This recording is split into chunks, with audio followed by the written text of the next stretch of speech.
So hello friends, welcome back to our channel Quantum Zone. So I hope आप लोग अच्छे होंगे, पढ़ाई कर रहे होंगे और साथ ही साथ आप लोग मस्ती भी कर रहे होंगे। ठीक, तो वो तो एक आपका as a part of life है। ठीक है, देखो इसके पहले वाले लेक्चर में हम लोग ने कई चीज़ें देखी हैं। जैसे आपका ग्रेविटेशनल पोटेंशियल का लेक्चर था, आई थिंक लेक्चर नंबर वो 6 था। ठीक, और नेक्स्ट आपका जो लेक्चर था, लेक्चर नंबर जो है आपका 7, उसमें हम लोग ने देखा था कि ग्रेविटेशनल पोटेंशियल के केस में आपका जो है स्पेरिकल के केस में आपका जो है ग्रेविटेशनल पोटेंशियल क्या निकलता है। साथ ही साथ हम लोग ने वहाँ ये भी देखा था कि आपका जो है सॉलिड स्फीयर के केस में आपका जो है क्या क्या आपका जो है ग्रेविटेशनल पोटेंशियल निकलता है। ठीक, देखो आज का जो लेक्चर होगा वो टोटली डिफरेंट होगा, जितने लेक्चर अभी हुए हैं उससे टोटली बिल्कुल डिफरेंट होगा। सो आज का जो लेक्चर है हमारा जो है लेक्चर नंबर 8 है, जिसे हम लोग हिंदी में 8 भी बोल सकते हैं, लेक्चर नंबर 8। ठीक, तो हिंदी मेरी मातृभाषा है तो उसको मैं ज़्यादा प्रेफरेंस देता हूँ। ठीक, तो यहाँ पे कमेंट ना करना कि भैया कि जो है हिंदी में क्या पढ़ा रहा हूँ, ये मैंने पिछले वीडियो में भी बोला था, तो वो एक अलग बात है। तो आज का जो लेक्चर होगा हमारा टोटली एस्केप वेलोसिटी पे होगा ना। एस्केप वेलोसिटी मैंने इसके पहले वाले वीडियो में मतलब लास्ट में मैंने थोड़ा बहुत मतलब बताया था उसके बारे में, कैसे क्या होता है एस्केप वेलोसिटी। सो आज का जो पूरा टोटली हमारा जो टॉपिक होगा, इससे हम लोग जो है बिल्कुल हटके नहीं बात करेंगे, इस पे ही बात करेंगे, एस्केप वेलोसिटी पे। सो देखो एस्केप वेलोसिटी आपका जो है ग्रेविटेशनल का ही एक पार्ट है, जैसा कि आप लोग सब जानते होंगे, पढ़े भी होंगे, नहीं भी पढ़े होंगे तो भी आज मैं यहाँ पे देखो, आज जो नए व्यूअर्स होंगे अगर ये डायरेक्ट मेरा लेक्चर देख रहे हैं तो मेरा एक सजेशन ये रहेगा कि वो पिछली वीडियोस को एक बार देख के आए। ठीक है, मतलब कहने का मतलब ये है कि आप सीक्वेंस वाइज में चलेंगे तो आपको चीजें जो है चीजों में जो है बेटर अंडरस्टैंडिंग होगी ना, आप चीजों को मतलब अच्छे से उसको ग्रैप्स कर पाएंगे, यानी आपको जो है उस पर एक कमांड हो जाएगी। अदरवाइज क्या होगा कि आप जो है देख रहे हो पोटेंशियल का लेक्चर, फिर जंप कर गए एस्केप वेलोसिटी, उसके पीछे का फोर्स खा गए, फील्ड खा गए, तो उसका कोई मतलब नहीं रह जाएगा। ठीक है, और बाकी जो है एस्केप वेलोसिटी अगर कोई नया भी बच्चा देख रहा होगा तो भी मैं पूरी कोशिश करूंगा यहाँ समझाने की, उसको भी समझ में आएगा, तो इसको मतलब कि बहुत ज्यादा दिक्कत नहीं है। ओके, तो एस्केप वेलोसिटी क्या होता है आपका? Basically escape velocity it is the minimum velocity due to which a particle crossing the gravitational field, यानी आपका कोई भी पार्टिकल हो, जैसे ये मैंने हाथ में मार्कर ले रखा है। ठीक, ये हाथ में मार्कर ले रखा है, जैसे इसको मैं इतने स्पीड से इसको फेंकूं कि ये क्या हो जाए कि ग्रेविटेशनल फील्ड के बाहर चला जाए, समझ रहे हो? तो ग्रेविटेशनल फील्ड के बाहर चला जाए, ये अपने आप में बहुत बड़ी बात होती है। आप ऐसा अज्यूम करो, ये एक एजम्पशन ही है, इस पे ना कोई आज तक प्रैक्टिकली ये पॉसिबल नहीं है कि हम लोग जो है किसी भी ऑब्जेक्ट को इतनी तेज स्पीडली फेंकें कि वो ग्रेविटेशनल फील्ड के बाहर चले जाए, तो विच इज नॉट पॉसिबल। ठीक है, तो इसकी वेलोसिटी बेसिकली होता क्या है कि ये एक मिनिमम वेलोसिटी होती है, ये मिनिमम वेलोसिटी होती है जिसके थ्रू आपका जो है बॉडी जो होता है ऑब्जेक्ट, वो ग्रेविटेशनल फील्ड के बाहर चला जाए, यानी एक्सर्ट कर जाए ना। ठीक, ओके, तो यहाँ पे देखो एक हेडिंग डालिएगा, बेसिकली आप जो हेडिंग एक डालिएगा एस्केप वेलोसिटी। ठीक, तो एक बच्चा लोग हेडिंग लगा लियो एस्केप वेलोसिटी।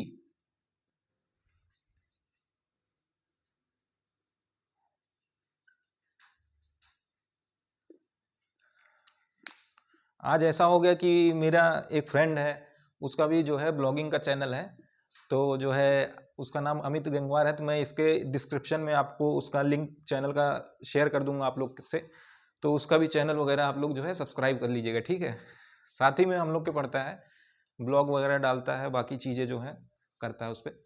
ठीक है, तो एस्केप वेलोसिटी क्या होता है आपका? बेसिकली कि ये एक ऐसा मिनिमम वेलोसिटी होता है जिसके थ्रू ऑब्जेक्ट जो है, ऑब्जेक्ट को हम इतनी स्पीड से फेंके वो ग्रेविटेशनल फील्ड के बाहर चला जाए। ठीक, तो इसकी एक आप मतलब डेफिनेशन लिख लीजिए, इट इज मिनिमम वेलोसिटी, यानी हमको बहुत ज्यादा मतलब रिक्वायरमेंट नहीं होती। मिनिमम वेलोसिटी, ये एक मिनिमम वेलोसिटी मतलब यहां तक आप तुम वैल्यू फिक्स है, ना इससे ज्यादा ना इससे कम, विच इज 11.8 किलोमीटर पर सेकेंड, यानी ये पॉसिबल तो नहीं है, बट हम लोग जो है एक प्रैक्टिकली एनालिसिस करते हैं तो ये पाया गया है कि 11.8 किलोमीटर पर सेकंड की स्पीड से आप किसी ऑब्जेक्ट को अगर फेंक रहे हो तो वो ग्रेविटेशनल फील्ड के बाहर चला जाता है, यानी उसको स्केप कर जाता है, समझ रहे हो? तो वो होता है, तो it is a minimum velocity due to due to which a body, object लिख लो, ठीक, ऑब्जेक्ट आपको वर्ड सही रहेगा, विच एन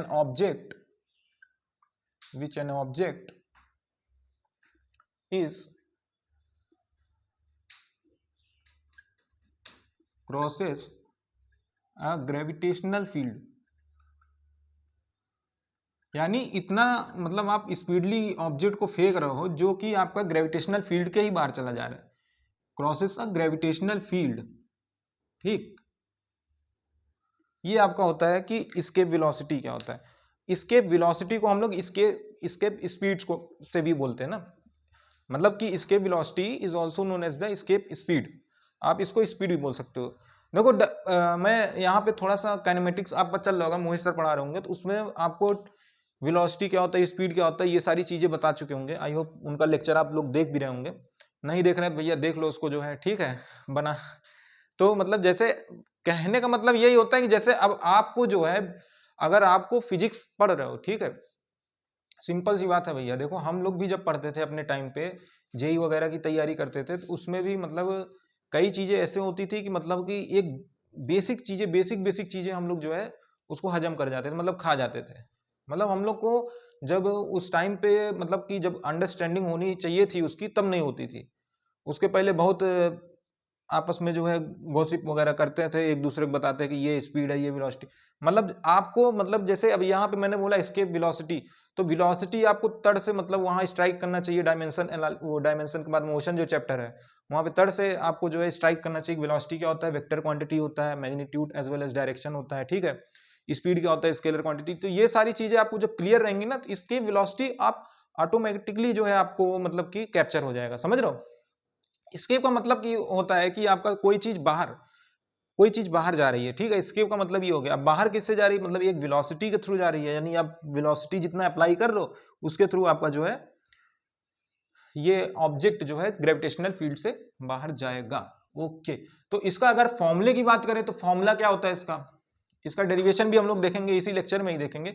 तो इसका फॉर्मूले की अगर बात करें तो फॉर्मूला आपका सिंपली हो जाता है, सिंस जो इसके वेलोसिटी होता है वो वी से शो किया जाता है, वी बेसिकली इसके वेलोसिटी होता है, ठीक। तो इसका फॉर्मूला जो होता है √2 GM अपॉन आर, ठीक, √2 GM अपॉन आर। बेसिकली आपका जीएम यहाँ पे, जी क्या है आपका कैपिटल जी, जैसा कि आप पूरे अगर लेक्चर सीरीज वाइज देख रहे होंगे तो उसमें आपको अंडरस्टैंडिंग हो गई होगी कि जी क्या है आपका। Capital G basically universal gravitational constant है, इसकी वैल्यू कितनी होती है 6.67 इंटू 10⁻⁻11, ठीक। यूनिट की बात करेंगे न्यूटन पर मीटर स्क्वायर पर केजी स्क्वायर, ये होता है आपका यूनिट। अच्छा वेलोसिटी है, देखो इसका देखो यूनिट की अगर बात करेंगे यहाँ पे, तो यूनिट आपका सिंपल क्या हो जाएगा, यूनिट आपका सिंपल ये हो जाएगा कि जैसे आपकी यूनिट की बात करो तो यहाँ पे वेलोसिटी है, तो वेलोसिटी आपका सिंपल क्या होगा, मीटर पर सेकंड होगा, ठीक है। आपका वेलोसिटी क्या होगा, मीटर पर सेकंड होगा।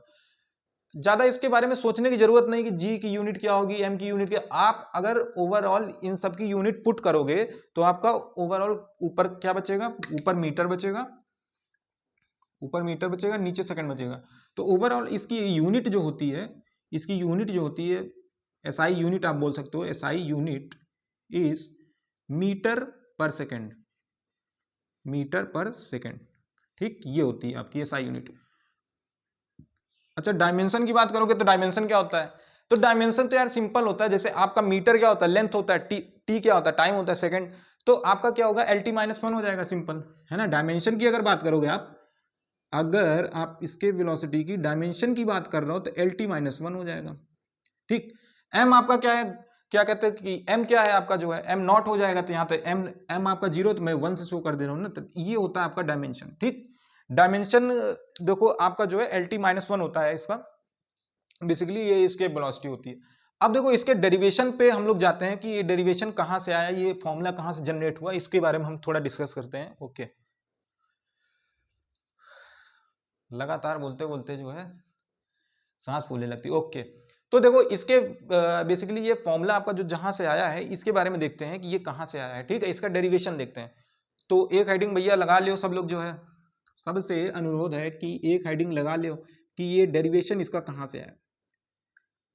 है ना। कोई चीज आ रही है, ओरिजिनेट हो रही, तो कहाँ से हो रही है, क्या हो रही है, क्यों हो रही है, समझ, ये सारी चीजें अगर फिजिक्स पढ़ रहे हो आप, अगर आप फिजिक्स पढ़ रहे हो या फिर केमिस्ट्री पढ़ रहे हो। अच्छा, केमिस्ट्री में तो बहुत लोग बोलते हैं एक्सेप्शन बहुत होते हैं ना, मैं नहीं मानता एक्सेप्शन होते हैं, मैं मानता ही नहीं कि एक्सेप्शन होते हैं।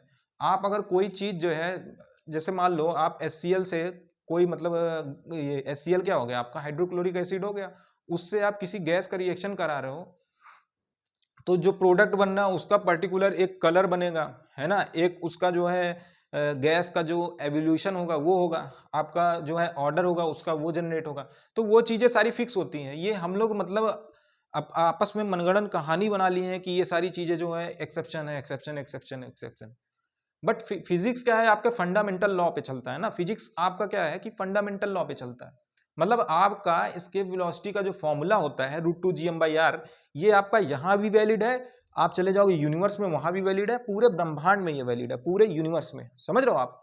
तो मतलब कि ये these fundamental quantities can not be change, can not be change in, मतलब it is same in everywhere. यानी आपका पूरे यूनिवर्स में ये क्या कहते हैं, लॉज जो है, थ्योरीज हैं आपके, जो है प्रिंसिपल हैं, किस आधार पे मतलब चीजें काम चल रही हैं, आपका जो है पूरा यूनिवर्स किस मतलब प्रिंसिपल पे वर्क कर रहा है, ये सारी these all are things are same in everywhere, ठीक है, in the whole part of the universe. आपका पूरे यूनिवर्स में ये क्या होगा, वैलिड होगा। ओके, तो डेरिवेशन की अगर बात करते हैं तो डेरिवेशन आपका सिंपल एक, यहाँ पे मैं फिगर बनाता हूं, यहाँ पे मुझसे सर्कल तो बनता ही नहीं है, चलो बन गया इस बार। ओके, तो ये मान लो आपका जो है अर्थ है, ठीक, ये मान लो आपका क्या है, अर्थ, ठीक। अच्छा, अर्थ है, अर्थ के मतलब कि अबाउट जो है, जो अर्थ के अराउंड जो है कोई ऑब्जेक्ट अगर मान लो आपका जो है चक्कर लगा रहा है, इसका क्या कर रहा है, चक्कर लगा रहा है, इस टाइप से आपका चक्कर लगा रहा है, ठीक, इस टाइप से। ओके, तो देखो अर्थ के अबाउट जो है आपका कोई ऑब्जेक्ट है, कोई टेस्ट मास है, वो आपके जो है चक्कर लगा रहा है अर्थ का, तो आपका सिंपल यहाँ पे देखो एक थ्योरेटिकल अप्रोच हम लोग लगाते हैं कि जो ग्रेविटेशनल फोर्स होता है, देखो दो ऑब्जेक्ट अगर है, बेसिकली दो ऑब्जेक्ट के बीच में ही लगने वाला फोर्स ग्रेविटेशनल फोर्स होता है ना, सिंपल।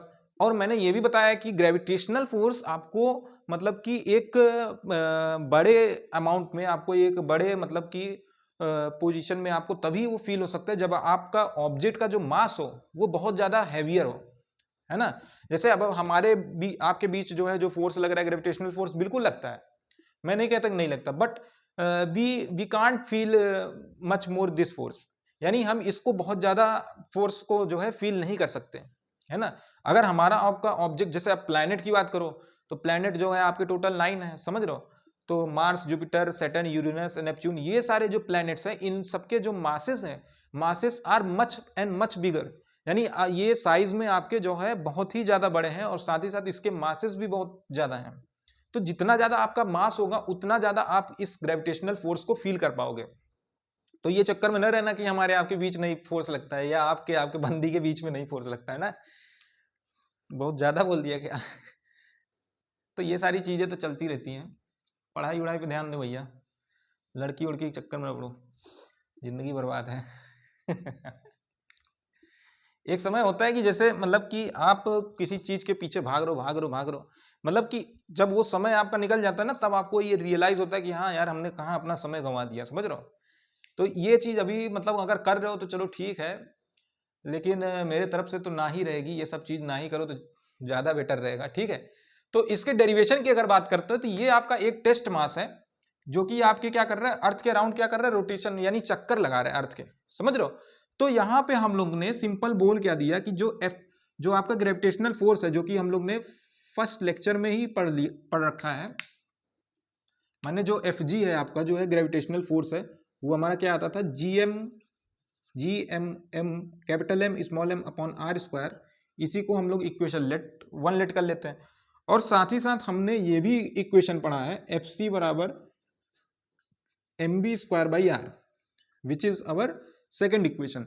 यानी हम इससे ये एनालिसिस कर सकते हैं कि जो हमारा सेंट्रीपिटल फोर्स होता है, जब कोई भी ऑब्जेक्ट अगर एक पर्टिकुलर एक ऑब्जेक्ट का रोटेशन लगा रहा है, यानी उसके चक्कर लगा रहे हैं, तो उसके बीच में जो फोर्स लगता है वो सेंट्रीपिटल फोर्स होता है ना।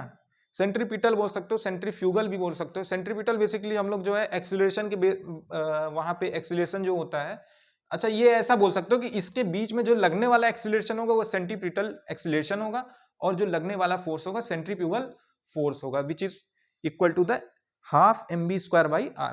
ओके, तो यहाँ पे ये क्या करते क्या है हम लोग कि ये दोनों को आपस में बराबर दिखा देते हैं, यानी दे बोथ आर इक्वल, यानी इसको हम इक्वल दिखा देते हैं।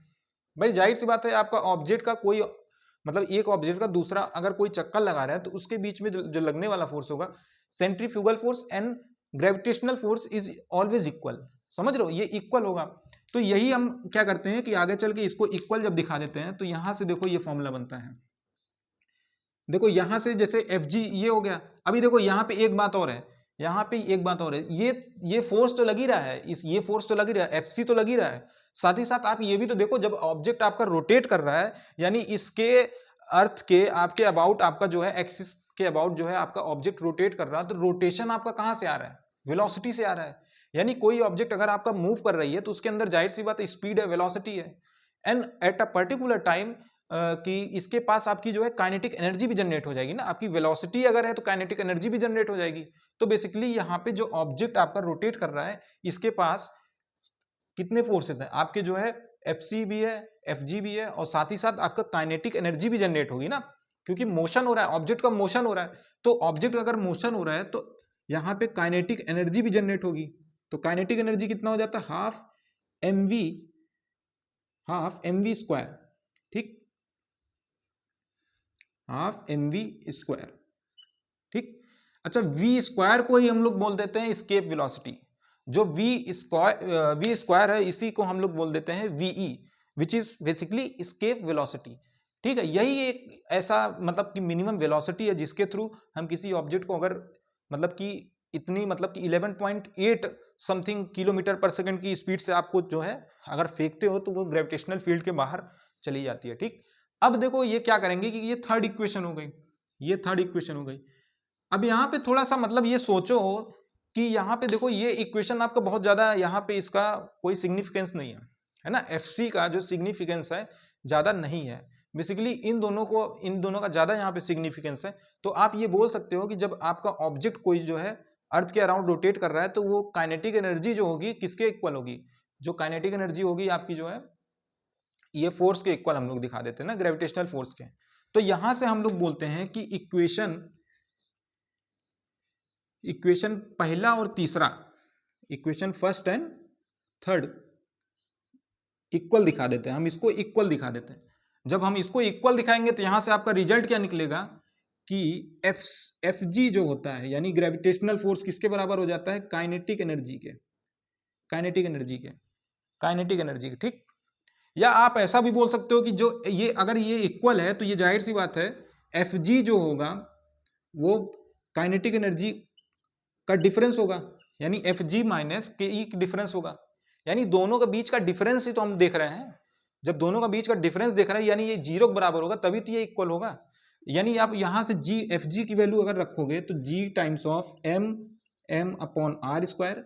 ये कैपिटल एम क्या है? आपका अर्थ का मास है, और स्मॉल एम क्या है? आपका टेस्ट मास है, जो आपका अर्थ के चक्कर लगा रहा है, रोटेट कर रहा है। ठीक, तो यहां से आप बोल सकते हो कि काइनेटिक एनर्जी कितना होगा? Half times of M V square. ठीक, अब यहां से देखो स्मॉल एम क्या होता है? कैंसिल हो जाता है। ठीक, अब ये half times of VE square ये इस टाइप से लिख लेते हो, तो जीएम अपॉन आर ये हो गया आपका। तो यहां से आपका जो है फाइनल रिजल्ट आता है, फाइनल रिजल्ट आपका जो आता है यहां से आप देखो, इसी को आप फाइनल रिजल्ट बोलते हो। जैसे ये आपका, ये आप टू यहां क्या कर दो, हाफ जो है यहां पे टू मल्टीप्लाई कर दोगे तो वीई स्क्वायर जो हो जाएगा आपका 2 times of GM upon R. और वीई क्या हो जाएगा, यानी इसके वेलोसिटी क्या होता है? Root of 2 times of GM upon R. ये होता है हमारी स्केप वेलोसिटी। तो ये सारी चीजें थी स्केप वेलोसिटी के बारे में। स्केप वेलोसिटी मैं एक बार फिर से रिपीट कर देता हूं कि होता क्या है। It is the minimum speed.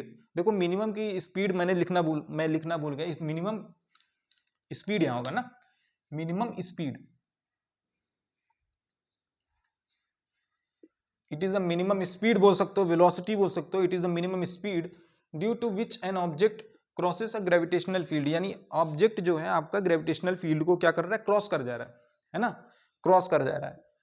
तो इसी को हम लोग escape वेलोसिटी बोल सकते हैं। एसआई यूनिट आपके क्या होता है, मीटर पर सेकंड होता है, डायमेंशन क्या होता है, LT-2 होता है, और डेरिवेशन के थ्रू जो फॉर्मूला निकलता है √2 gm/r होता है ना, जहां पे आपका g क्या होता है, ग्रेविटेशनल यूनिवर्सल ग्रेविटेशनल कांस्टेंट होता है, और m क्या होता है, मास ऑफ प्लैनेट होता है, स्मॉल m क्या है, जो टेस्ट मास है आपके अर्थ के अराउंड रोटेशन कर रहा है, यानी चक्कर लगा रहा है उसका, और आपके अर्थ ये क्या कहते हैं, स्मॉल r क्या है, r ये मत सोचना कि इसकी रेडियस है, यानी ये मत आप एज्यूम कर लेना कि ये चीज है, ये इसकी बात नहीं कर रहा हूं, ये आपके बेसिकली ये वाली जो रेडियस है इसके मतलब इसके बीच की डिस्टेंस हम लोग ले रहे हैं, है ना। तो ये होता है आपका जो है सिंपल एस्केप वेलोसिटी का फॉर्मूला और डेरिवेशन। अच्छा, इसी को हम लोग जो है थोड़ा सा भी देखो, ये जो मैं एक्सीलरेशन ड्यू टू ग्रेविटी पढ़ा रहा था, यानी स्मॉल जी जब बताया था, तो स्मॉल जी हम लोग ने कैसे डिराइव किया था, जैसे एफ जी जो हम लोग ने देखा था वहां पे, लेक्चर नंबर फर्स्ट की मैं बात कर रहा हूं अभी, तो लेक्चर नंबर फर्स्ट में हम लोग ने देखा था जो हमारा ग्रेविटेशनल फोर्स था भैया, जो हमारा ग्रेविटेशनल फोर्स था वो कितना आता था, g times of m1 m2 upon r square, ठीक। तो यहां पे जो ग्रेविटेशनल फोर्स आता था कि g times of m1 capital M small m upon r square, ये आपका क्या होता था, मास ऑफ प्लैनेट होता था, ये आपका क्या होता था, मास ऑफ ऑब्जेक्ट होता था, ठीक। या आप दो ऑब्जेक्ट के बीच में अगर फोर्स ले रहे हो तो ये दोनों ऑब्जेक्ट के मासेस हो जाते थे ना, तो it's depends on the different cases, वो अलग बात है। तो मैं ये बताना चाह रहा हूं कि जो हम लोग ने एक्सीलरेशन ड्यू टू ग्रेविटी पढ़ा था, वहां पे जो हम लोग ने ग्रेविटी का एक्सप्रेशन निकाला था, बेसिकली एफ जी क्या होता था, यानी फोर्स हम लोग क्या पढ़ते हैं, एम ए पढ़ते हैं, फोर्स हम एम ए पढ़ते हैं, ये आपको जो है मोहित सर पढ़ाएंगे, एफ बराबर एम ए जो होता है, ये आपका बेसिकली न्यूटन का सेकंड लॉ होता है। ये लॉ क्या बोलता है, the rate of the change of momentum is directly proportional to the applied force, यानी आप किसी ऑब्जेक्ट पे कितना फोर्स लगा रहे हो उसके बेसिस पे उस ऑब्जेक्ट का एक टाइम बाद मोमेंटम जो होता है चेंज हो जाता है, समझ रहे हो, नहीं समझे भैया। देखो ये जैसे मार्कर है, ठीक, इसको हमने क्या किया कि ये देखो, ये ऐसे मैंने मार्कर हाथ में लिया, ठीक, इसके ऊपर जैसे मैंने फोर्स अप्लाई किया काफी तेजी से, तो इसका जो मोमेंटम है, मोमेंटम काफी गेन कर जाएगा, यानी एक समय बाद ये बहुत तेजी से आगे चला जाएगा, समझ रहे हो। यानी मोमेंटम गेन करने का मतलब क्या हुआ कि आपकी इसकी वेलोसिटी बढ़ गई, साथ ही साथ वेलोसिटी अगर बढ़ेगी तो इसकी स्पीड तो बढ़ी जाएगी, ठीक, वो तो अलग बात है। यानी आप किसी ऑब्जेक्ट पे जितना ज्यादा आप फोर्स अप्लाई कर रहे हो उतना ज्यादा उसका rate of change in momentum increase हो रहा है, यानी dp/dt का रेशियो जो है वो इंक्रीज हो रहा है। हम लोग यही तो पढ़ते हैं कि जो फोर्स होता है, हम लोग सेकंड लॉ में यही पढ़ते हैं ना कि जो फोर्स होता है आपका, जो फोर्स होता है अप्लाइड फोर्स होता है वो किसके प्रोपोर्शनल होता है, dp/dt, यही होता है हमारा rate of change in momentum. ये आप लोग बेसिकली उसमें पढ़ोगे लॉज ऑफ मोशन में, है ना, तो लॉज ऑफ मोशन में पढ़ोगे तो ये आपका बेसिकली लॉज ऑफ मोशन का ही टॉपिक है। मैं यहाँ पे थोड़ा सा ये लॉ डिस्कस कर दे रहा हूँ, तो ये आपका क्या हो जाता है, यहाँ पे फोर्स प्रोपोर्शनल किसके हो जाता है, P आपका क्या है, P बराबर आप क्या पढ़ते हो, M इंटू वी, यानी P क्या होता है आपका मोमेंटम होता है, P क्या होता है आपका मोमेंटम होता है, ठीक। अब देखो क्या होगा, ये क्या होता है d/dt, और P क्या है mv, तो यहाँ पे mv रख देते हो आप, mv रख देते हो। अच्छा, मास ऑब्जेक्ट का क्या है, कांस्टेंट है, इसको भैया बाहर ले लो, इसको जब बाहर लोगे तो यहां से आपका क्या हो जाएगा, ये m टाइम्स ऑफ dv/dt, ठीक, dv/dt हो जाता है।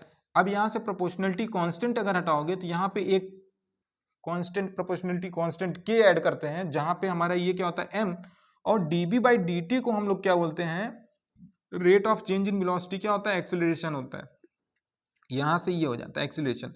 अब k को अगर हम 1 ये एज्यूम कर लेते हैं, यानी k आपका प्रोपोर्शनलिटी कांस्टेंट अगर 1 है, तो यहां से आपका फॉर्मूला ओरिजिनेट होता है F बराबर m इंटू ए, यानी फोर्स आपका क्या होता है, मास और एक्सेलरेशन का प्रोडक्ट, ठीक। फोर्स जो होता है आपका एक्सेलरेशन एंड मास का प्रोडक्ट होता है। तो यहां से ये कहानी आती है, यहां से ये जो है बेसिकली आपका जो न्यूटन का सेकंड लॉ है ओरिजिनेट होता है, ठीक है। ये हम लोग डायरेक्ट नहीं, मतलब F बराबर एम ए ऐसे नहीं डिराइव किया जाता, यानी ये पूरा प्रोसीजर होता है आपका जो है न्यूटन सेकंड लॉ, इसी को हम लोग बोलते हैं Newton second law. Newton's second law of, इसी को हम लोग दूसरा नियम मान लेते हैं न्यूटन का। एक बार चेक कर लियो मैं फ्रेम में आ रहा है, बिल्कुल आ रहा है, बिल्कुल आ रहा है। ओके, तो इसी को हम लोग दूसरा लॉ एज्यूम कर लेते हैं, यानी सेकंड लॉ हम लोग इसको एज्यूम कर लेते हैं। ठीक, अच्छा मैं बात किसकी कर रहा था, ग्रेविटी की बात कर रहा था, ग्रेविटी का एक्सप्रेशन कैसे जनरेट होता है। ठीक, आपका देखो एफ जी ये है, आपका जो है एफ जी लिखा है G times of M capital M M upon R square, यानी एफ जी हमारा क्या हो गया, G times of capital M small M upon R square. Okay, understand, यानी ये आपको समझ आ रहा है कि नहीं। अब देखो एफ जी की बात मैं कर रहा था, तो एफ जी आपका सिंपल क्या हो जाएगा, एफ जी जो हम लोग ने अभी यहां पे पढ़ा, देखो जब आपका जो है कि सरफेस पे कोई फिनोमिना हो रहा है, यानी सरफेस पे कोई ऑब्जेक्ट वेलोसिटी है, उसकी एक्सीलरेशन है, तो वहां पे हम लोग ए यूज करते हैं, ए यानी एक्सीलरेशन यूज करते हैं। जब आपका ऑब्जेक्ट जो है हाइट पे किसी हाइट पे वो अचीव कर रहा है, यानी हाइट पे जा रहा है या हाइट से नीचे की ओर आ रहा है, तो वहां पे एक्सीलरेशन ना लग के वहां पे एक्सीलरेशन ड्यू टू ग्रेविटी लगता है, यानी एफ बराबर क्या हो जाएगा, यहाँ पे हम लोग mg ले लेंगे। समझ रहे हो, ये पूरा टॉपिक ही आपका जो है ग्रेविटेशन का है, तो हम लोग यहाँ पे mg लेंगे, तो mg यहां हो जाएगा, तो mg इक्वल टू ये हो जाएगा g times of mm upon R square.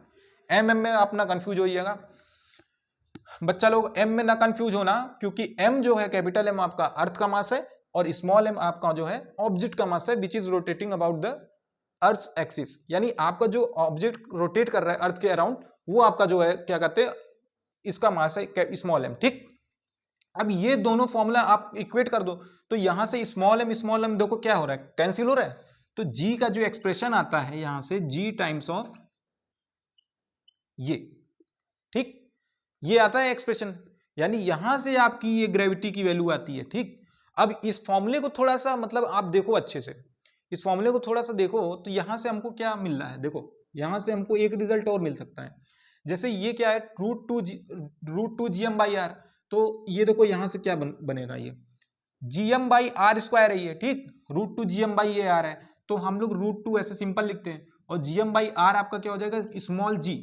Small जी की ही तो एक्सप्रेशन है ये आर स्क्वायर, और ये क्या हो जाएगा आर।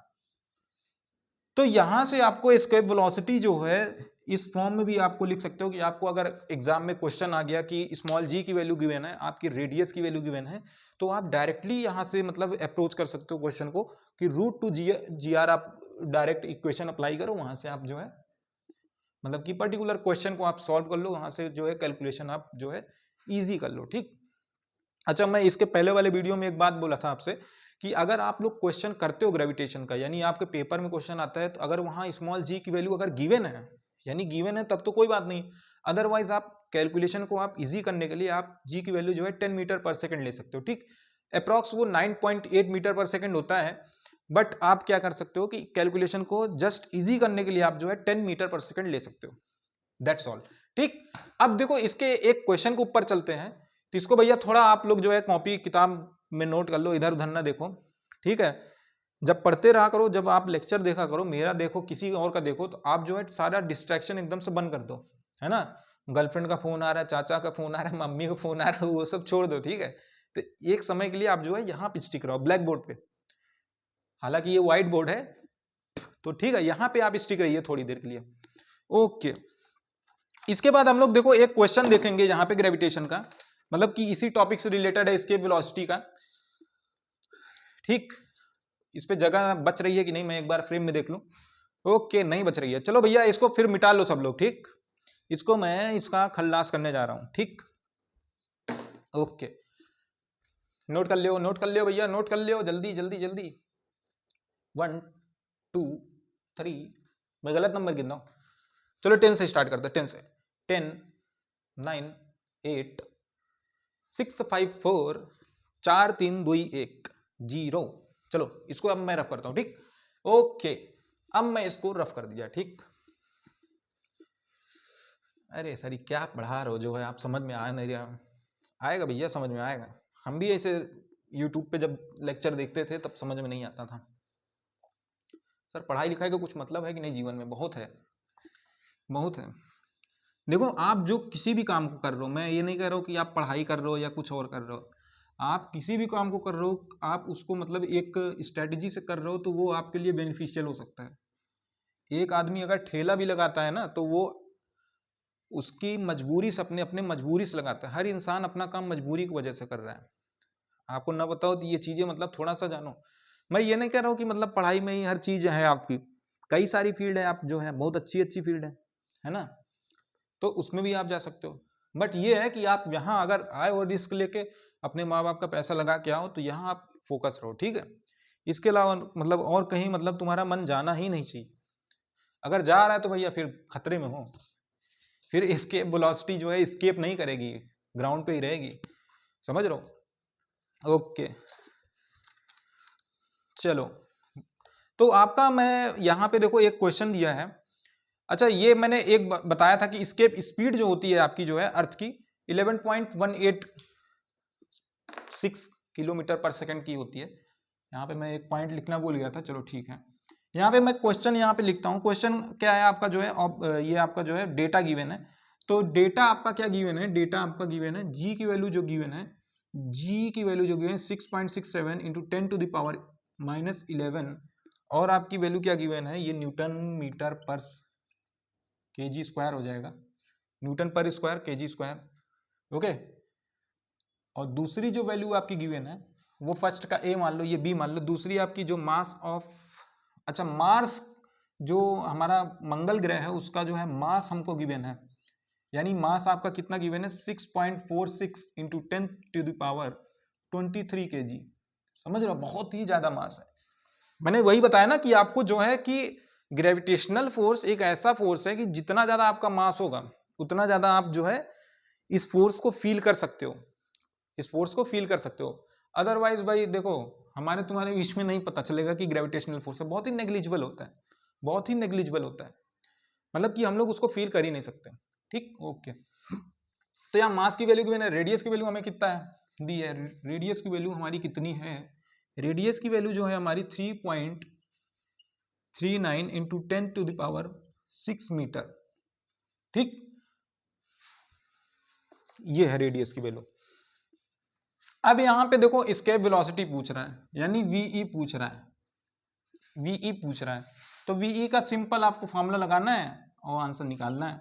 तो फॉर्मूला क्या होता है, √2gm/r। अच्छा जी की वैल्यू रख दो, यहां पे जी की वैल्यू कितनी दी है 6.67 इंटू 10 टू द पावर -11, ये आप ब्रैकेट में ले लो, फिर इसको मल्टीप्लाइड बाय ये आपकी मास आपका मास कितना गिवन है 6.46 into 10 to the power 23 upon आपकी रेडियस की वैल्यू कितनी गिवन है 3.39 इंटू 10 टू द पावर 6। ठीक, अब इसको मैं कैलकुलेशन करके टाइम वेस्ट नहीं करूंगा, आप लोग कैलकुलेट कर लेना, ठीक है। ये अप्रॉक्स मैं इसका आंसर लिख दे रहा हूं, कितना आएगा इसका अप्रॉक्स आंसर आएगा 5.04। इसका अप्रॉक्स जो आंसर आ रहा है 5.04 इंटू 10 टू द पावर 3। ठीक, अप्रॉक्स मैं बोला हूँ, इक्वल नहीं बोला हूँ ना, तो अप्रॉक्स का यू ऐसा साइन बनेगा 5.04 इंटू 10 टू द पावर 3। बस खत्म। कहाँ खत्म भैया, इसके वेलोसिटी है, यूनिट कौन लिखेगा, मीटर पर सेकेंड, है ना। यही मतलब एग्जाम में मिस्टेक्स होती है, सिली मिस्टेक्स होती हैं कि आप जो है क्वेश्चन को अटेम्प्ट करते हो लेकिन जो है आप पूरी तरीके से अटेम्प्ट नहीं करते हो, वहां पे आप यूनिट कहीं लगाना भूल जा रहे हो कहीं। कई बार तो ऐसा होता है कि अगर मास आपका जो है ग्राम में दिया हो यानी सीजीएस यूनिट हो तो आप उसको एसआई में कन्वर्ट करना भूल जाते हो, या एसआई मतलब कि आप देखो न्यूमेरिकल की जो अप्रोच होती है, सिंपल आपका जो न्यूमेरिकल होते हैं फिजिक्स में या केमिस्ट्री में, सबसे तगड़ी उसकी जो अप्रोच होती है करने की, सबसे पहले आप क्वेश्चन को पढ़ो, एक बार पढ़ो, दो बार पढ़ो, तीन बार पढ़ो। मेरे एक भैया थे, मुझे जो मतलब आपसे टू बी वेरी ऑनेस्ट मैं बता रहा हूँ कि आपको, जब मैं जेईई की तैयारी करता था मैं भी यही गलती करता था, है ना। मतलब क्वेश्चन देखा नहीं कि तर्ज से जो है फॉर्मूला लिखा उसमें वैल्यू रखना चालू, अरे भैया रुक जाओ, क्वेश्चन को पहले पढ़ो, उसका डेटा एनालिसिस करो। आपको अगर बोल दिया कि मास गिवन है, रेडियस गिवन है, ऐसे आप एक लाइन में पूरे मतलब कि सारे डेटा को आप लिख लो। फिर दूसरी अप्रोच क्या होनी चाहिए कि हमको उसकी यूनिट के ऊपर तुरंत ध्यान देना होता है, यानी आपकी जो मतलब कि दूसरा इमेजिनरी पॉइंट होता है जो आपका देखने की क्षमता होती है, आप यूनिट की तरफ भागो तुरंत, कि यूनिट अगर केजी में मतलब एसआई में है तो एसआई में सबको रखो, कोई एक सीजीएस में मतलब एक यूनिट लेके चलो, है ना। अब कई बार ऐसा होता है कि केजी में आपका दिया रहता है, केजी में और रेडियस जो है सेंटीमीटर में दिया होता है, तो सेंटीमीटर क्या है सीजीएस यूनिट में आता है, और केजी आपका क्या ऐसा यूनिट में, या तो केजी को आप कन्वर्ट कर लो या सेंटीमीटर को मीटर में कन्वर्ट कर लो, दो में से कोई एक कर लो, है ना। तो यूनिट को आप बराबर लेके चलो, तो ये आपका फाइनल आंसर हो जाता है कि एस्केप वेलोसिटी कितना होता है, वीई कितना होता है 5.04 इंटू 10⁻⁻3, ठीक, मीटर पर सेकेंड। ओके, आज का भी लेक्चर मुझे लग रहा है कि लंबा जाने वाला है, बहुत ज्यादा लंबा नहीं जाएगा। अच्छा, ऑर्बिटल वेलोसिटी पे आते हैं, एस्केप वेलोसिटी की बात हम लोग ने कर ली, ऑर्बिटल वेलोसिटी पे आते हैं। तो ऑर्बिटल वेलोसिटी पे हम लोग जो है इस पे मतलब कि स्टडी करते हैं ऑर्बिटल वेलोसिटी क्या होती है। अच्छा, ऑर्बिटल वेलोसिटी क्या होती है, सिंपल आपकी, जब आपका यूनिफॉर्म सर्कुलर मोशन होता है, यानी यूसीएम जो होता है, जब आपका ऑब्जेक्ट क्या करता है कि अभी देखो जैसे मैंने यहाँ पे अर्थ बनाया था, ऑर्बिटल वेलोसिटी में सिंपल एक तरीका बताता हूँ वो समझने का। तो ऑर्बिटल वेलोसिटी जो होती है, ऑर्बिटल जो वेलोसिटी होती है आपकी जो है सिंपल एक, जैसे मान लो अर्थ है, ये अर्थ हो गया भाई, इसको बंद कर दो यार, जो है इसको बंद करो, पता नहीं कुत्ते यहाँ यही समस्या है, मतलब कभी कुत्ते चिल्लाने लगेंगे, कभी बिल्ली चिल्लाने लगेगी, समझ रहे हो। तो ऑर्बिटल वेलोसिटी क्या होता है, जैसे अर्थ है, आपके अर्थ के अबाउट कोई ऑब्जेक्ट क्या कर रहा है, इसके चक्कर लगा रहा है इस टाइप से, ठीक, यानी कोई ऑब्जेक्ट आपका ऑर्बिट के मतलब ऑर्बिट पे चक्कर लगा रहा है, यानी आपका जो कोई प्लेनेट है तो इसके अराउंड कोई ऑर्बिट होता है, जैसे मान लो ये अर्थ है, ये अर्थ है, ठीक, कुछ इस तरीके से ऑर्बिट होती है, दिख रहा होगा आपको, मैं एक बार देख लूं कैमरे में दिख रहा है कि नहीं, हाँ भैया बिल्कुल दिख रहा है। तो कुछ इस तरीके से ऑर्बिट होती है, यानी मान लो ये आपका अर्थ है, या मैं स्मॉल ही मान लूं, तो ऑब्जेक्ट जो है आपके ऑर्बिट पे चक्कर लगा रहा है, यानी ऑर्बिट पे अगर चक्कर लगा रहा है तो जो आपका जो रोटेशन हो रहा है वही आपका ऑर्बिटल वेलोसिटी हो जाता है, वही आपका ऑर्बिटल वेलोसिटी हो जाता है। जनरली हम लोग देखो बात यहाँ क्या करते हैं, आप लोग थोड़ा सा ये चीज पकड़िएगा कि जैसे मान लो ये अर्थ है, ये ऑब्जेक्ट आपका जो बराबर इसके चक्कर लगा रहा है, तो इन दोनों ऑब्जेक्ट के बीच, यानी अर्थ के बीच और ऑब्जेक्ट के बीच जो आपका जो टेस्ट मास है, जो आपके चक्कर लगा रहा है इसके अर्थ का, तो इन दोनों के बीच दो ही मेजर आपके फोर्स मतलब कि एक्सपीरियंस किए जाएंगे। First is gravitational force and the second one is the centrifugal force, यानी आपका जो ये ऑब्जेक्ट चक्कर लगा रहा है अर्थ के, इन दोनों के बीच में जो लगने वाला फोर्स होगा, एक तो एफ जी होगा और दूसरा क्या हो जाएगा आपका एफ सी, यानी एफ सी क्या हो गया कि सेंट्रीफ्यूगल फोर्स हो गया। यानी सेंट्रीफ्यूगल फोर्स आपका क्या होता है, जब भी आपका रोटेशन के केस में हमेशा बात करते हैं तो एफ सी लगता है, और ग्रेविटेशनल फोर्स तो दो ऑब्जेक्ट के बीच में लगता ही है, वो तो जेन्युइन सी बात है, ठीक। तो यहां पे हम लोग बोल देते हैं कि ऑर्बिटल वेलोसिटी, यहां पे देखो हेडिंग डालो ऑर्बिटल वेलोसिटी, और ऑर्बिटल वेलोसिटी यहां से हम लोग देखेंगे कि ऑर्बिटल वेलोसिटी क्या होती है, ठीक। ओके, इसको भी मैं चेक कर लूं एक बार, फ्रेम में आ रहा है कि नहीं, बिल्कुल आ रहा है, ठीक। तो ऑर्बिटल वेलोसिटी पे यहां पे हम लोग बोलते हैं कि it is the velocity due to which an object rotates its about its orbit, यानी ऑर्बिट के कोई चक्कर लगा रहा है तो वो आपका क्या हो जाता है ऑर्बिटल वेलोसिटी, कोई ऑब्जेक्ट। अच्छा ये सोचो आप जो है कि कोई एक ऑब्जेक्ट है, जैसे ये एक मार्कर है, देखो समझते जाना, जैसे ये मार्कर है, मार्कर आपका अर्थ एज्यूम कर लो या भी कोई प्लैनेट हो, और ये आपका क्या है टेस्ट मास है, तो टेस्ट मास आपके जो अर्थ के जो चक्कर लगा रहा है, तो इन दोनों के बीच में दो फोर्स मेजर काम करेंगे, एक तो centrifugal force and the second one is gravitational force, है ना। दोनों ऑब्जेक्ट मतलब के बीच में दो ही फोर्स काम करेंगे आपके, सिंपल। और सेंट्रीफ्यूगल फोर्स हमने पहले ही बता दिया कि mv²/r होता है। अच्छा खुद आप सोचो, आपको मतलब कि ये रटने की जरूरत ही नहीं है कि आप ये सोचो कि जैसे कोई ऑब्जेक्ट किसी का चक्कर लगा रहा है तो उसके पास क्या है, खुद की वेलोसिटी है ना, खुद की वेलोसिटी है, कि मतलब कि ऑब्जेक्ट के पास खुद की अगर वेलोसिटी है तो उसके पास जाहिर सी बात है वेलोसिटी है तो काइनेटिक एनर्जी भी होगी, अगर वेलोसिटी है तो काइनेटिक एनर्जी होगी। तो इसीलिए हम लोग बोल देते हैं कि जो मतलब कि आपका जो है ये जो एफ सी होता है, यानी एफ सी क्या होता है, ये mv²/r होता है, ठीक। फर्स्ट इक्वेशन इसे लेट कर लो, एफ सी क्या होता है mv²/r, और एफ जी क्या होता है, यानी ग्रेविटेशनल फोर्स, आप लोग पहले ही लेक्चर में पढ़ चुके हो। एफ जी क्या होता है, G times of capital M small M upon R square. ठीक, ये आप इसको इक्वेशन सेकंड लेट कर लो। ठीक, अब इन दोनों को आप इक्वेट कर दो। भाई जाहिर सी बात है कि ये ऑब्जेक्ट, दो ऑब्जेक्ट के बीच में जो लगने वाले फोर्सेस, दो फोर्सेस है, तो वो आपस में क्या होंगे, इक्वल होंगे। भाई इक्वल होंगे तभी तो ये मतलब पूरा मतलब सिस्टम एक बैलेंस फॉर्म में है। अगर ऐसा ना हो, अगर सोचो यार थोड़ा ऐसा ना हो, तो ये जो अपना अर्थ है, ये अपना जो अर्थ है कहीं मतलब कि आपका जो है यूनिवर्स में ट्रेवल कर रहा हो। जैसे हम लोग जो सैटेलाइट वगैरह लॉन्चिंग करते हैं, आपका जो है अभी जो मतलब कि कुछ हाल ही में जो है PSLV सीरीज 28 जो लॉन्च किया गया था श्रीहरिकोटा राजस्थान से, तो उसका मतलब कि जो मास था आपका मतलब कि 10⁻26 30 kg के अप्रॉक्स था। यानी उस सैटेलाइट का मास अगर इतना हैवी है तो उसको ले जाने के लिए मतलब उसको मतलब कि ग्रेविटेशनल फील्ड के बाहर आपको ले जाने के लिए इतना उसको एनर्जी देना पड़ता है ना, इस उतना उसको एनर्जी देना पड़ता है तब वो जाके ट्रेवल करेगी।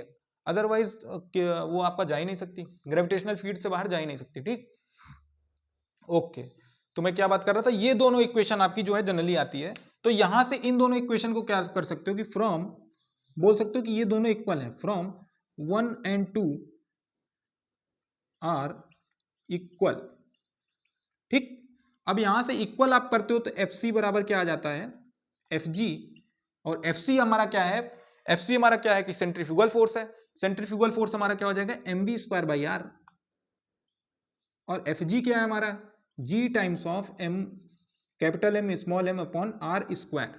ठीक, तो यहां से हमको जो है वैल्यू मिलती है, ये देखो स्मॉल एम से स्मॉल एम कैंसिल हो गया, एक आर से एक आर चला गया।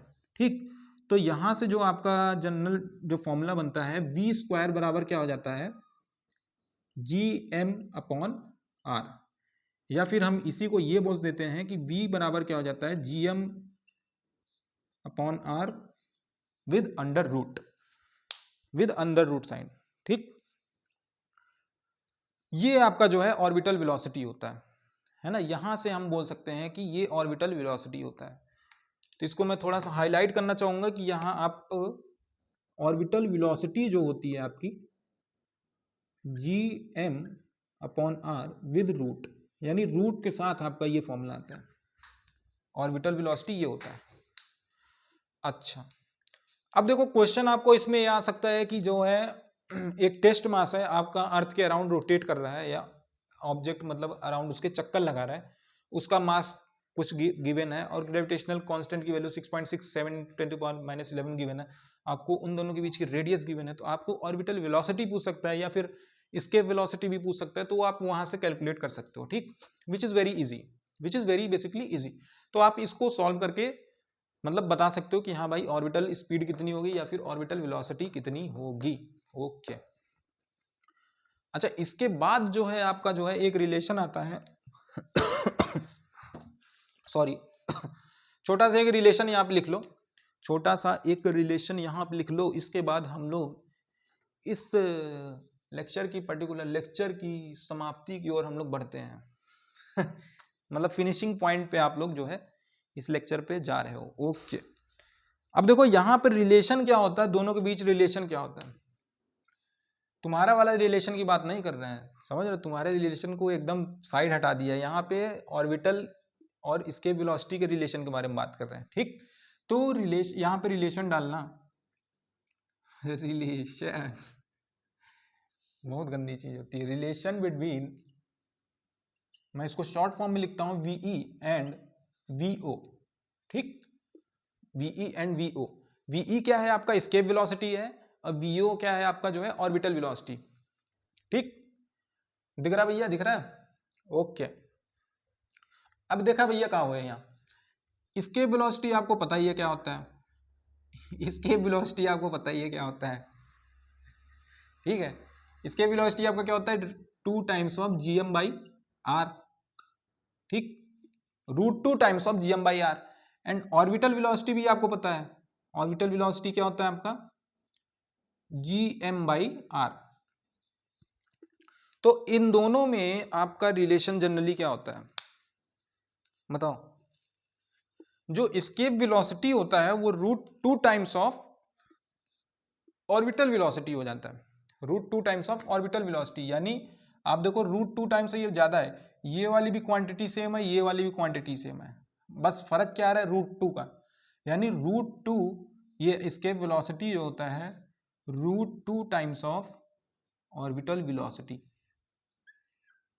in case of a question is asking from you कि अगर ऑर्बिटल वेलोसिटी किसी प्लैनेट की गिवन है, आपको एस्केप वेलोसिटी पूछ लिया जाता है, तो ये फॉर्मूला आप जल्दी से अप्लाई करो और तत्काल आप इसके आंसर तक पहुंच सको।